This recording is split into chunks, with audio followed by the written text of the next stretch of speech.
사람은 누구나 마음이 약해지고 무너질 때가 있습니다.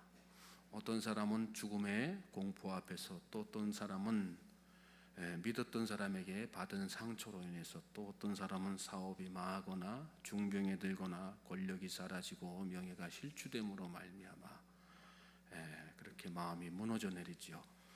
아방 때 엘리야를 보십시오. 누구보다도 뜨거운 기도의 사람, 능력의 사람이었습니다. 갈멜산의 바알 아세라 선지자 850명을 척결하여 하나님의 영광을 만천하에 드러낸 누구보다 뛰어난 하나님의 사람이었습니다. 그러나 왕비 이세벨이 자신을 죽이려 한다는 소식을 듣고 일순간 마음이 무너져 내려 호렙산 굴속으로 숨어 들어가 하나님을 원망하는 그런 무너진 믿음의 사람이 되고 말죠.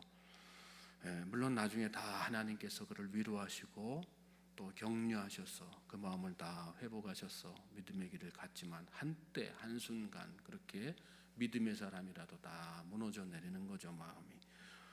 오늘 본문의 저자인 다윗도 그런 경험을 했습니다.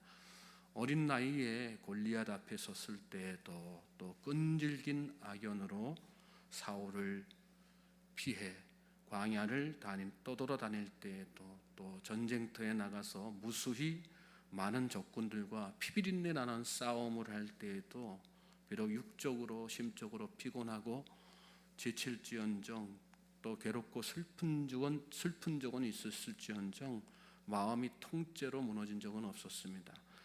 그런데 오늘 본문 2절을 먼저 보시면 내 마음이 약해질 때에, 다른 시편에서는 나오지 않는 그런 표현이죠. 땅끝에서부터 주께 부르짖으리니 나보다 높은 바위에 나를 인도하소서. 자신의 마음이 이렇게 송두리째 무너져 있음을 하나님 앞에 고백하는 그런 기도이지요. 내 마음이 약해질 때에, 히브리어로 아타프라고 하는데 예전 성경에는 내 마음이 눌릴 때에 그랬습니다. 마음이 너무 힘들어서, 또 심적으로 눌려서 밥맛도 없고 삶의 의욕도 없고 몸까지 그래서 상해져 있는, 심신이 다 쇠약해져 있는 그런 상태를 말합니다. 땅끝에서부터 그랬는데, 땅끝은 사람이 살지 않는, 주변에 아무도 없는 감당하기 어려운 고독의 자리를 말하죠. 다윗의 마음은 말 그대로 완전히 무너져 내린 것입니다. 세상에 나밖에 없구나, 어디 피할 길이 없구나, 살 길이 없구나, 그렇게 완전히 마음이 다 무너져 내린 것입니다. 그 이유가 뭘까요?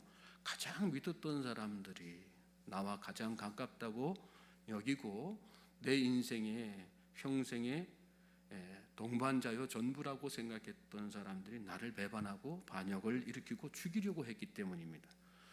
다윗은 지금 압살롬과 또 그의 측근에서 일했던 책사 아히도벨이 주축이 된 반역 세력으로 인해서 요단강을 건너서 마하나임으로 피해 있습니다. 민심도 이미 다 압살롬에게 돌아선 상태입니다. 언제 군대를 이끌고 들이닥칠지 모르는 그런 상황입니다. 모든 것이 절망적입니다. 그리고 마음이 다 그래서 무너져 내려지고 또 심신이 약해져 있습니다. 다윗은 그때 하나님 앞에 기도합니다. 1절 말씀 보십시오.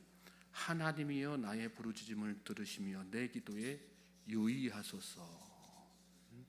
여러분, 하나님은 어떤 분이세요? 우리의 부르짖음에 귀를 기울이시는 분이세요. 믿습니까? 우리의 기도를 귀담아 들으시고 깊은 관심으로 유의해서 들으시는 분이세요. 또 하나님은 우리의 무너지고 약해진 마음을 다 회복시키시고 지키시는 분. 약할 때 강함 되신다, 우리가 찬양으로 고백하지 않습니까? 마음을 감찰하시고 지키시는 분, 요동치는 마음을 붙드셔서 진정시켜 주시는 분이 하나님이세요. 여러분, 하나님을 진정으로 믿으시기 바랍니다. 하나님이 진정제세요. 하나님이 안정제세요. 믿습니까? 3절에는 이런 표현도 나옵니다. 주는 나의 피난처시요 원수를 피하는 견고한 망대이심이니이다. 여러분, 망대가 뭔지 아시죠?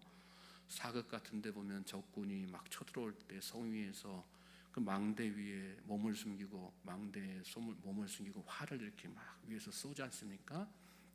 적의 창이나 또 활이나 그런 무기들을 막아주는 담벼락, 보호막을 망대라고 하죠. 하나님이 바로 그런 분이시라는 거예요. 그러므로 여러분, 우리는 마음이 약해지고 무너져 내릴 때 하나님을 망대 삼아야 되는 거예요. 믿습니까? 하나님을 피난처로 삼아야 되는 거예요. 하나님께 기도하면서 하나님밖에 없습니다. 그렇게 하나님만 바라봐야 되는 것입니다. 사실 다윗의 이런 기도는 참으로 오랜만입니다. 이 다윗의 시편을 보면 크게 두 부분으로 나누어지거든요. 초창기에 사울을 피해서 도망 다닐 때부터 정복 전쟁을 끝내는 그 시점까지 지은 시가 많이 나오고요. 그 다음에는 이게 다윗의 생애 전반부지요. 그리고 그 다음에는 세월이 흘러서 이게 압살롬의 반역을 기점으로 한 인생 후반부에 지은 시. 물론 그 사이에 바세바 사건으로 인한 어떤 통회의 시도 들어있긴 합니다. 중요한 거는 왕권을 그렇게 확립한 후부터, 나라의 평안을 다 찾은 후부터 어느 순간부터 이 노년이 되기까지 긴 공백기가 있었다는 거예요. 무슨 뜻일까요? 다윗이 안일한 마음으로 영적으로 침체되어 있는 시기를 보냈다는 얘기죠. 어쩌면 하나님의 기대는 이 압살롬의 반역을 통해서 하나님을 전적으로 의지했던 예전의 그 마음, 그 신앙, 그 믿음, 그 영적 상태를 회복하는 그 일이었을 것입니다. 우리가 믿음의 사람으로 깨달아야 되는 아주 중요한 포인트죠. 동시에 그걸 깨닫는 사람이 약해져 있는 마음을 더 빠르고 더 완전하게 회복해 나갈 수 있는 것입니다. 저는 저와 여러분이 삶의 마음이 무너져 내리는 그 순간에 그 하나님의 마음을 깊이 있게 체험할 수 있게 되기를 주님의 이름으로 소망하고 축복합니다. 주님의 기대가 그 속에 들어있는 거예요. 4절 말씀 보십시오. 4절 말씀 보시면 내가 영원히 주의 장막에 머물며 내가 주의 날개 아래로 피하리이다. 주의 장막은 하나님의 임재 처소지요. 다윗은 기도 중에 무너졌던 마음이 다 회복되었습니다. 믿음의 공백기, 하나님과 친밀하지 못했던 지난 시간들을 돌아보면서 그래서 이렇게 결단하는 거예요. 어떻게 해요? 하나님, 제가 영원히 주의 장막에 머물며 주의 날개 아래에 피하겠습니다. 하나님, 제가 예전처럼 정말 주님과 친밀함으로 주님께 더 가까이 나아가는 그 삶을 살겠습니다. 그렇게 기도하는 것입니다. 그렇습니다, 여러분. 마음이 회복되면 주님이 가까이 느껴지게 되고요. 또 내 안에 어떤 소망이 생겨요? 주님과 더 친밀하기를 소망하게 되는 거예요. 하나님께서 상한 마음을 다 치유하시고 대신에 바로 그 마음을 그 마음 가운데에다가 다 부어주시는 거예요.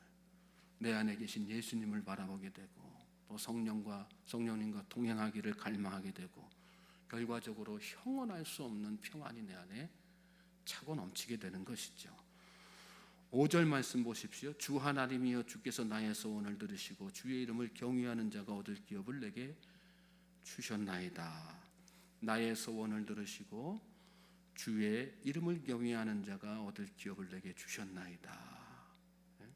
그렇게 마음속에 갈망이 생기면서 동시에 어떤 일들이 일어나는 거예요. 하나님께서 나에게 주신 것들, 기업이라고 하는 것은 그런 의미 아니겠어요? 하나님께서 나에게 주신 것, 하나님께서 나에게 베풀어 주신 은혜가 너무 많다는 사실이 마음속에 막 깨달아지게 되는 거죠. 그래서 마음이 가득하게 채워지는 결핍이 없는 부유함을 느끼게 되는 것입니다. 우리 마음이 무너진다는 것은 결국은 결핍에 대한 두려움에서 오는 것 아니겠습니까? 가득 찬단 말이죠. 하나님의 은혜로, 하나님께서 부어주시는 평안으로, 평강으로, 부유함으로 가득 찬다. 그래서 삶 가운데 만족이 온단 말이죠. 그러니까 무너졌던 마음이 다 회복되는 거예요. 그것 때문에. 6절부터 8절 말씀 보십시오. 주께서 왕에게 장수하게 하사 그의 나이가 여러 대에 미치게 하시리이다. 그가 영원히 하나님 앞에서 거주하리니 인자와 진리를 예비하사 그를 보호하소서. 그리하시면 내가 주의 이름을 영원히 찬양하며 매일 나의 소원을 이행하리이다. 주께서 왕에게 장수하게 하사. 3인칭을 쓰지만 사실은 누구를 얘기하는 것, 자기 자신에게 하나님께서 이렇게 장수하게 하실 것이다. 그런 믿음 또 소망을 하나님 앞에 기도하는 거죠. 하나님께서 여러분을 장수하게 하실 것입니다. 믿습니까? 네? 장수하시게 하실 거예요. 오래도록 건강하게 잘 주님 섬기면서 사실 수 있도록 하나님께서 복 주실 것을 여러분 믿으시기 바랍니다. 100년, 120년 사는 장수가 아니에요. 하나님께서 주시는 장수는 영원히 사는 장수, 영생이에요. 하나님의 사랑은요, 여러분 영원한 사랑입니다. 로마서 8장 38절로 39절에 이런 말씀이 나옵니다. 내가 확신하노니 사망이나 생명이나 천사들이나 권세자들이나 현재일이나 장래일이나 능력이나 높음이나 깊음이나 다른 어떤 피조물이라도 우리를 우리 주 그리스도 예수 안에 있는 하나님의 사랑에서 끊을 수 없으리라. 믿습니까? 오늘 그 사랑이 여러분을 향한 하나님의 사랑인 것을 여러분 믿으시기 바랍니다. 그러므로 하나님을 믿으십시오. 그리고 오늘도 변함없는 사랑으로 나와 함께 하시는 그 예수님을 바라보면서 하나님 앞에 기도하며 나아가십시오. 그때 하나님께서 우리의 마음을 다 회복시켜 주시는 거예요. 무너진 마음을 다 일으켜 주시고 우리의 입술에서 영원히 하나님을 찬양하겠습니다 하는 고백이 나오도록 만들어 주시는 것입니다.